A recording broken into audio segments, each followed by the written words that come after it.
Do you remember when it wasn't that long ago when shooting everything was on a GoPro? And even if it wasn't on a GoPro, we still said it's on a GoPro. GoPro is a perfect example in not what to do as a business owner and a business. We quite often talk about leadership in our videos. We talk about product diversity. We talk about remuneration of people. Well, GoPro is a classic example of all the things not to do, and as the Americans love to say, a cautionary tale in what we shouldn't do in business. And in this video, we're going to break it down for you as to how to apply that the opposite in your business. Now, it's funny that I start the video with using an actual GoPro as a gimmick and as a tangible thing to share with you. But what does a camera do? It focuses. And you hear us talk a lot about focus and focus on a particular product. I've shared examples in the past where businesses we work with, where we've actually told them to cull products and cull product ranges, has just about, in fact, I'd almost go as far to say every time helped that business, because it's helped them achieve mastery in a smaller amount of products. And it's also helped them focus their message in terms of their marketing and their sales, and also how their operations work. Rather than try to be everything for everyone, try to be awesome at a handful of things and be brilliant in that field. Well, GoPro did start being awesome at what we universally referred to them as is those portable cameras that could be used underwater and in really dynamic and unusual situations and still capture that moment as if it was the professional camera shot that if you threw a bit of water on it would be destroyed in half a second. Their lack of focus started to happen when they looked at drones. They created a media department around GoPro, and the impact of this was gargantuan on their financial performance. It created massive losses, and I'm sure we're going to put a little thing in the screen about what's happened to their share price over the last 10 years. But as a result of lack of focus, they had to cut their R&D. Now, for something like a GoPro, it was awesome back in 2014, 2015. But like any technology business, you've got to keep iterating, you've got to keep developing, you've got to keep growing what your offering is, but focusing on that particular area that helps you win. And drones wasn't where they were going to win, and media sure as heck wasn't where they were going to win. So that lack of focus drained a considerable amount of the business's financial resources out the door. The second element was not reacting to the market's demands and requirements.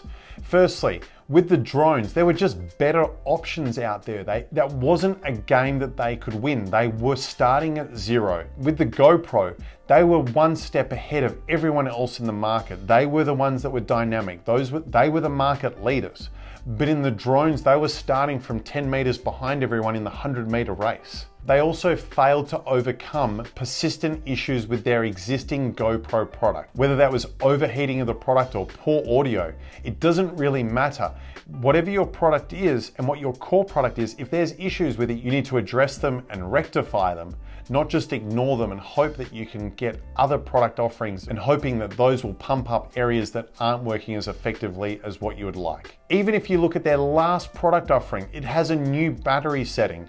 So if you have been a loyal supporter of GoPro over all these years, you're going back to square one in terms of what the inventory you need to help the product work the way it's designed to work.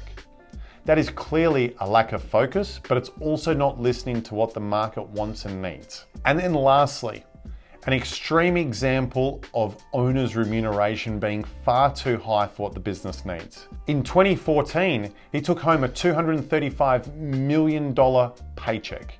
Now, I'm all for entrepreneurial risk and getting paid what you deserve, because there are CEOs who do get paid more than $235 million in a year. But those are often gargantuans of industry. They're the apples of the world, the Blackstones, these massive, almost $1 trillion businesses, not GoPro for where that was at that point in time. So a challenge we often see is the labor of the business being overpaid relative to what the output is. Now, in this case, it's one individual being overpaid relative to what the output is, but it hemorrhaged the financial position of the business to the benefit of one individual. So what's the takeaway from the GoPro? Firstly, stay focused. Focused on what you're great at. And if you're adding things, have them be tangential. Don't have it be a completely different product range. Have it be complementing to what you do. But try to stick to that lane of the areas that you do things excellently well in. And that's bad English, excellently well, but you get what I mean. The second element is listen to what the market needs. Be dynamic. Give them what they need. Give them the updates they need. Give them the improvements what they need. And give them the complementary products to what they need, not a completely different diverse area such as media or a drone relative to what a GoPro is. And lastly, make sure that the obligations of the people within the business are relative to the sales. If you've got a business that has $1 million in sales and you're paying people $800,000, it's highly unlikely that that business is going to succeed because you've got a whole bunch of other costs you've got to incur.